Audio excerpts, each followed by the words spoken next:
Hello, good morning mga kamarites. Ay, marites, sorry naman po. Joke lang. Pasensya na kayo at medyo hindi maganda yung pakiramdam ko ngayon. Hmm, Sagutin natin yung diretso na tayo to the point na gusto kong sagutin yung mga nagtatanong about dun sa parents ko.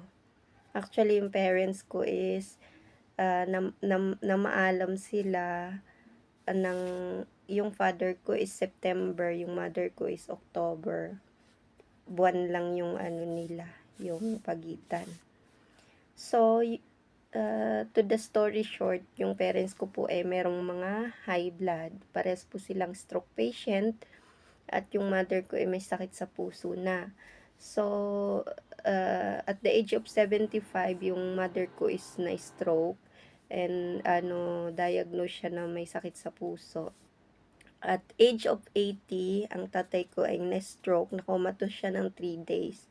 So, na-revive naman sila, i-shorten ko na lang, nakalakad sila ulit, nabalik sa normal yung nila, yung pangangatawan nila, na therapist ng ate. So, bumalik sila sa normal. Then uh, uh, mga 3 months before or 4 months before, nakikitaan ko na sila ng terminal illness, diretsahan na natin.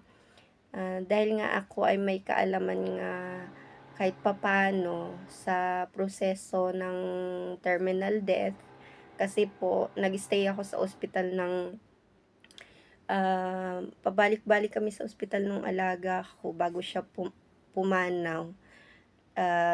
And yung mga doktor dun is sinabihan ako yung mga process ng dying, dying, elderly dying, at saka nakikita ko rin mismo sa personal experience ko talaga, nakikita ko. Tsaka madalas kasi namamahinga sila kapagka yung madaling araw. Gano'n kasi wala masyadong gising. Yung halimbawa, yung nasa ward ako actually yung inaalagaan ko naman is may sariling room. Pero 'pag lumabas ako ng ng room is mga ward na doon ng mga elderly. So, nakikita ko kung yung mga process of dying nila. So, tsaka yung mga doktor 'pag pumapasok dun sa room at chine-check yung alaga ko, sinasabi nila sa akin kung ano yung mga nangyayari sa katawan ng mga elderly. So, na-adapt ko yun. At nung time na yung parents ko is nakikita ko na yung mga signs, pinag-ready ko na yung mga kapatid ko, tsaka inano ko na, tawag nito, dinahandaan ko na sila ng sabi. Kasi unang-una yung signs ng father ko is, sasabihin ko po sa inyo yung mga signs ng diretso na lang 'no, yung mga process of dying na ng elderly. Wag kayo namang maaano, kasi pagka elderly patient na sila at process of dying na sila, hindi na sila masyadong nakakaramdam ng sakit. Yung tingin na nakikita lang natin sila na parang nasasaktan sila, pero hindi sila actually nakakaramdam ng sakit. Ang madalas lang nilang dinadaing napapagod yung katawan nila. Yun ang actually lagi nilang sasabihin sa'yo na napapagod yung katawan nila, yun. Pero halimbawa kahit nauntog yan diyan, kahit bumagsak yan diyan, kahit na nagkabukol, pagka hinawakan mo mararamdaman nilang masakit. Pero kapagka yung sa kanila lang, sarili lang nila, hindi sila tatanungin mo sila, "May masakit ba sa'yo?" Wala, napapagod lang sila, gano'n yung sasabihin. So, yung first process of dying na nakikita ko ng 6 months, 6 months pababa, ang nakikita ko umpisa nun is withdrawal. Yung withdrawal na sinasabi ko, yung mga bagay na gusto nilang yung madalas nilang ginagawa nun, lumalabas, naglalakad sa labas, hindi na nila ginagawang madalas yun. Although ginagawa naman nila pero bihirang-bihira na. Tapos pangalawa humihina silang kumain, yun. Tapos pangatlo, yung ano, um yun yung ano na, yung nahirapan tuloy akong mag-explain. Yun yung natutulog sila ng medyo mas marami na yung tulog nila, gano'n. Tapos nagiging weak na sila, yung halimbawa yung nagsusuray-suray kumbaga kung maglalakad, nag-aano na sila, nagsi-shake-shake, gano'n. Tapos yun yung ano, yun yung 6 months pababa. Tapos yung 3 months, yun yung ano, marami kang makikita na dun. Yung 3 months na yun is makikita mo na instead na nakakalakad sila ng ano, ng punta ng CR, naaabutan na sila. Yung ang bagal, humihina sila ng humihina. Nangyayari pa rin yung 6 months na ginagawa nila pero bumababa pa lalo, yung lalong humihina sila. Yung nandun na yung madalas na silang natutumba.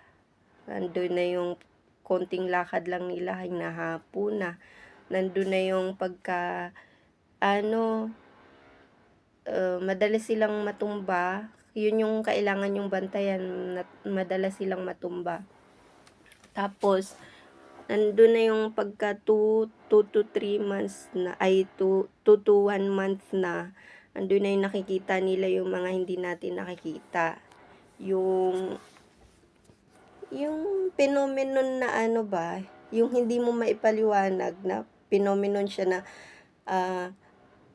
nakakakita sila ng mga yumao, gaya ng parents nila, ng mga kamag-anak nilang pumanaw na, kagaya ng mother ko, yung ano, bago na-stroke si tatay itong huli, yung second stroke ni tatay is ano, nakikita niya yung kuya ko na pumanaw na, matagal nang pumanaw, nakikita niya bumibisita. Actually, sign na yun ng mother ko, hindi sign ng father ko yun. Pero yung sign ng father ko kasi, yung time na yun is tulog ng tulog.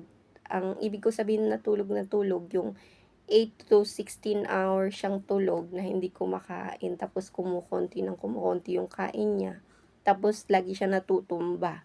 Meron pang last na natumba siya na natanggal yung dalawang ngipin niya. Pero hindi naman siya nakakaramdam ng sakit.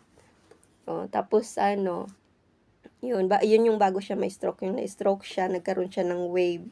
Ang ibig ko sabihing wave is yung hinang-hina na siya, hindi na siya kumakain ng maayos. Tapos biglang isang araw, ganadong-ganado siya, masiglang-masigla. Tapos ang sigla-sigla niya, yung kala mo wala siyang sakit. Tapos kala mo gagaling na siya. Tapos after a few days, mga isang araw, kinabukasan, ayun, hindi na, nag-relax na yung panga niya.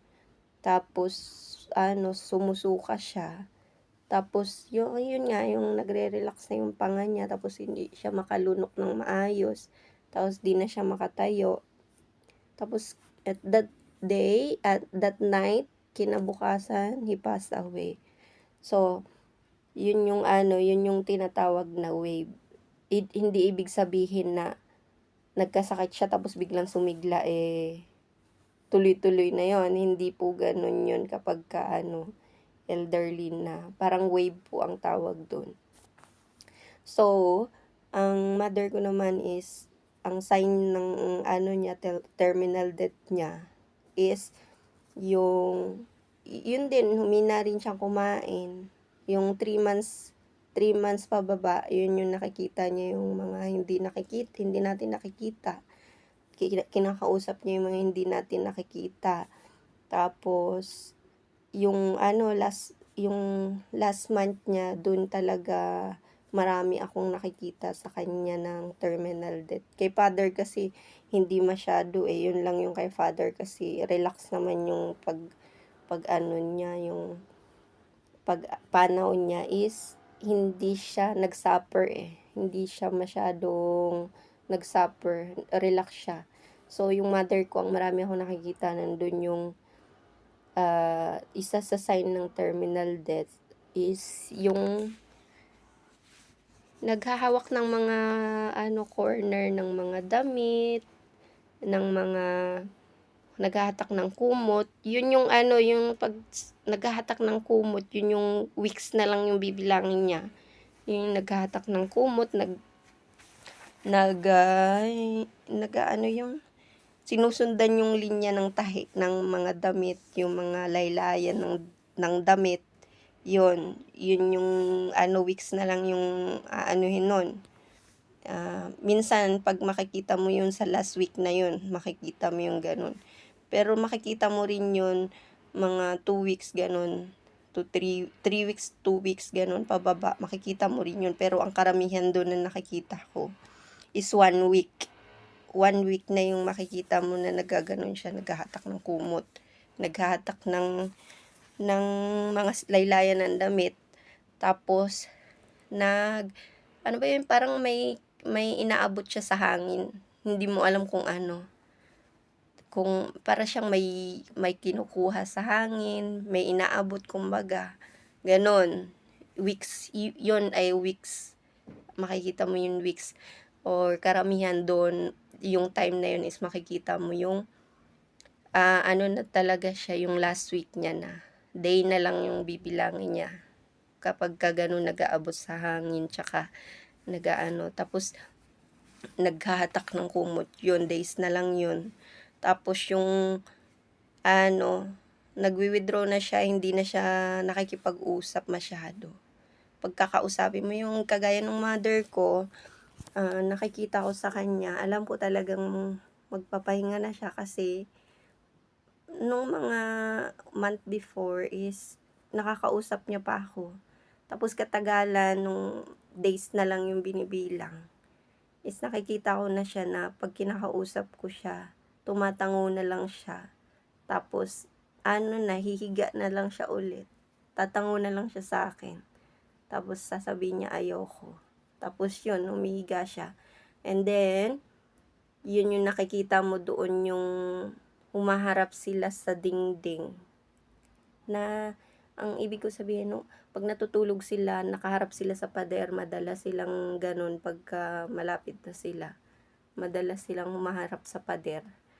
So, yun. Tapos, yun na yung talagang as in mahina na silang kumain, tsaka nagwi-withdraw na sila ang ibig kong mahina sa pagkain 'pag weeks yung bilang na lang is yung 1 kutsara na lang, 2 kutsara yung kinakain. Days na lang yung bibilangin nun. Tapos yung hindi na nagte-take ng medicine, ayaw na nilang, kahit na i-take nila yon, hindi na tumatalab sa katawan nila kahit anong bigay mo ng medicine.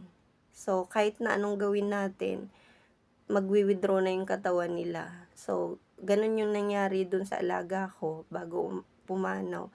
Kahit na in-injectionan na siya ng maraming gamot, parang binaliwala lang yung gamot sa katawan niya. Hindi na talaga.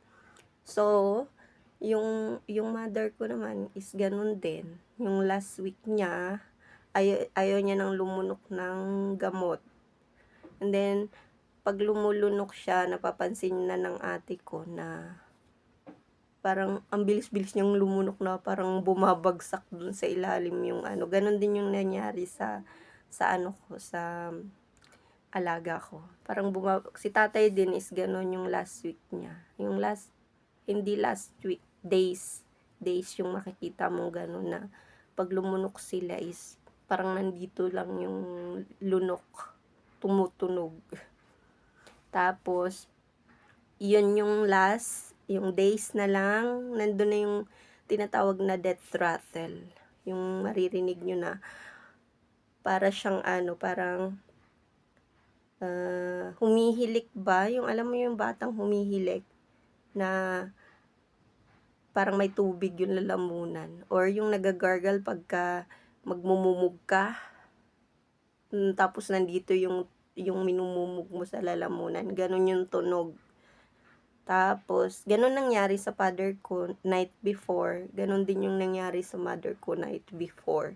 Kasi ang tanong ko sa ate ko, kasi nga nandun na yung ano na, tanong ko sa ate ko, "Ate bantayan mo kako, kapagka tumunog siya at naghilik, 'pag humilik siya kako ng gano'n, wala na mag-aano na talaga yun, magpapahinga na siya." Sabi ng ate ko, narinig ko siyang humilik kagabi lang, gano'n yung hilik niya. Kaya gumanon na ako, wala na. Oh, then kinabukasan, madaling araw gano'n, tinawagan nila ako na gano'n na nga. So, yun, wala na tayong magagawa. Masakit man, pero kahit anong gawin natin na i-save sila, talagang magpapahinga yung katawan nila kahit anong gawin natin. Yung para sila yung battery na nauubusan na yung battery yung katawan nila. So, kahit na i-charge natin ng i-charge, hindi na mare-revive yun, hindi na macha-charge yun. So, ang gagawin na lang natin para maging relax sila, yung iparamdam natin na mahal natin sila, tsaka wag natin sila ipaparinig sa kanila na magpapaalam na sila, wag gano'n. Kailangan mag-uusap-usap kayo, yung hindi niya naririnig. Tapos 'pag nandiyan siya, pasiglahin niyo, tanungin niyo kung kasi hindi na sila kumakain, namimili na sila ng pagkain kumbaga. Kahit na hindi na nila kakainin, ibigay niyo pa rin na minsan nagsasabi ng ano, gusto nila ng biko, o gawan mo ng biko pero 'wag mong damihan. Kasi hindi na kakainin yun, titingnan na lang yun, minsan titikman, pero hindi na. So yun na lang guys, sana maintindihan niyo yung ano ko, yung ini-explain ko sa inyo, ah, about sa ano, sana may natutunan din kayo na sa susunod pagka sa ano, may makita kayong ganyang sitwasyon, hindi na kayo mabibigla. So, maging relax din kayong lahat kasi lahat tayo papunta dun. So, yun na lang guys. Salamat sa inyong pakikinig sa aking chika-chika. Babush!